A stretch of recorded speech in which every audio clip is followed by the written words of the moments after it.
Biggest boss Ricky Rose just got word. Meech concert not happening tonight, but 305 is going down at the office. Meet us there. Bam. I'm seeing a lot of posts about the Big Meech concert getting canceled. What I'm not seeing is anybody blaming Rick Ross for this shit.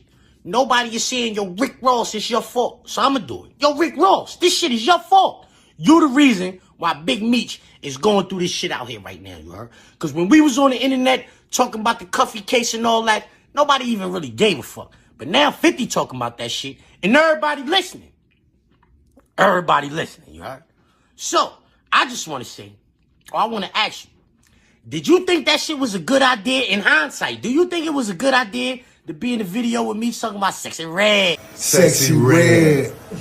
Yeah, you think that was a good idea? There's an old saying, a bird in the hand is worth two in the bush. Sometimes it's better to stick with a sure thing rather than risk everything for a possibility. There's a chance you end up with nothing. As we can see in this 50 Cent Big Meech situation. Meech thought he was going to get out of jail, play both sides of the fence, keep working with 50 Cent, and then spin the block and work with his op. And it clearly didn't work out in his favor. Bro single-handedly destroyed his son's career and tarnished his legacy in less than 2 months of being out of jail. You got 50 making a documentary about him. You got dudes calling from jail, calling him a snitch. It's not looking good for Meech. And he's dealing with a very petty individual who's going to keep his foot on his neck until he can't possibly eat out here, especially on a celebrity type tip.